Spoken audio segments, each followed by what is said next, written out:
From NBC News World Headquarters in New York, this is NBC Nightly News with Brian Williams. Good evening. You know they call this Black Friday for retailing. Well, it's been a bleak Friday at the White House as well. They had a security breach, as you may know by now, at Tuesday's state dinner. A couple of fame seekers were able to somehow get past the tightest security in the free world. Tonight, we've learned they did, in fact, meet the president. You see it there in the receiving line just before dinner got underway. And as we went on the air tonight, the White House released that photo. Tonight, the U.S. Secret Service, which, of course, is charged with protecting the president, has put out an unusually candid statement. Most important, they say they have found the problem. NBC News White House correspondent Savannah Guthrie is there tonight for us with details. Savannah, good evening. Good evening, Brian. This couple did go through the receiving line. That's why there is a picture, because every couple that goes through the receiving line gets to meet the president. And as you said, the Secret Service has now identified where the breakdown in security was. It turns out a uniformed officer in the first checkpoint, the first pedestrian checkpoint that night, checked the guest list, didn't see the couple's name on it, but instead of turning them away, passed them on thinking they would be verified at a subsequent checkpoint. They were not. Receiving the White House Christmas tree today, First Lady Michelle Obama had no comment about the unwanted guests the White House received Tuesday night at the Obamas' first state dinner. Mr. and Mrs. Salahi. A White House official now confirms the president did meet Tarek and Michaela Salahi that night. And NBC News has learned the Salahis were interviewed today by investigators from the Secret Service. In a statement, the agency's director said it was, quote, deeply concerned and embarrassed by the incident. Welcome to the White House. Inside the party, the Salahis were able to mix and mingle with the political elite, snapping pictures that were later posted on the couple's Facebook page, a high-profile addition to their vast online collection of photographs with celebrities. But today, the couple's lawyer said the Salahis did not crash the party. Attorney Paul Gardner telling NBC News, "My clients were cleared by the White House to be there. More information is forthcoming." Republican Congressman Peter King, who serves on the House Homeland Security Committee, wants a congressional investigation. To me, it's really of historic proportions. This has to be fully investigated, and we have to be sure it can never, ever happen again. Aspiring to be a cast member on the next installment of the Real Housewives series on Bravo, whose parent company is NBC Universal. On the day of the event, Michaela Salahi spent more than 7 hours at this Georgetown salon, the salon's owner says, all the while filmed by camera crews. Erwin Gomez says he's known Salahi for years, even doing the makeup for her wedding. It was very legit, and it seems like it was more than legit. And because they had a limo outside, and they were ready to go. Hairstylist Peggy Iokum said Mrs. Salahi was chatty that day, talking about her many past trips to the White House. Iokum wanted to see the invitation.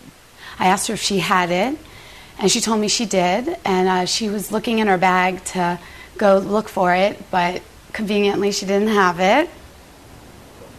Well, a big question tonight, will there be criminal charges? The Secret Service says it's still early in their investigation, but a big piece of that is the interview that investigators from the service did today with the couple, Brian. Savannah Guthrie, who's been reporting details of this story all day. Savannah, thanks again tonight. And now New York Republican Congressman Peter King is the ranking member of the House Homeland Security Committee, and he's calling for an investigation into the state dinner incident, and he joins us live now on the telephone. Congressman, thanks so much for taking a few moments. The Secret Service appears to have really gone out of its way to say that the president was safe because all guests, including the Salahis, had passed through the magnetometer.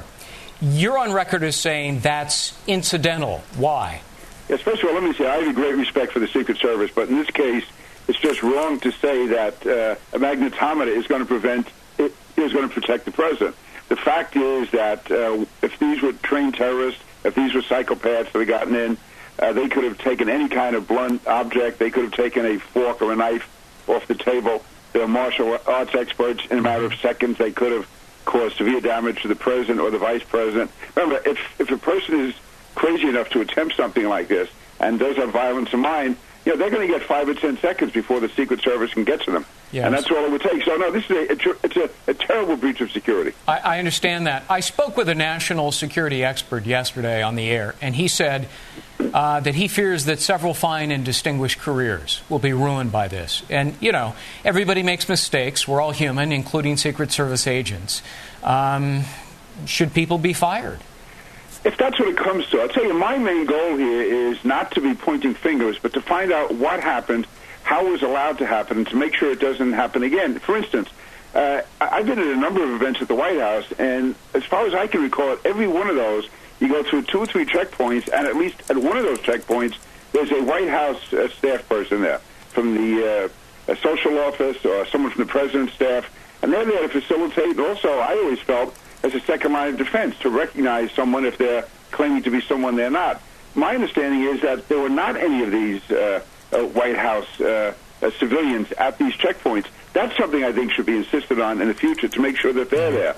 Also, to see whether or not, you know, there was someone urging the Secret Service agent to let these people on. I don't know, but, you know, we've had any number of meetings with the Secret Service. I mean, President Obama has received more threats on his life than any president we've ever had. Mm-hmm. And if you feel that one place in the world where he should be secure should be in the White House, you add to that you have the Prime Minister of India, who comes from a country which was a victim of a horrible terrorist attack just a year ago. Right. And to have him in the same room with the president, the vice president, all of this, it just has to be fully investigated to make sure it doesn't happen again.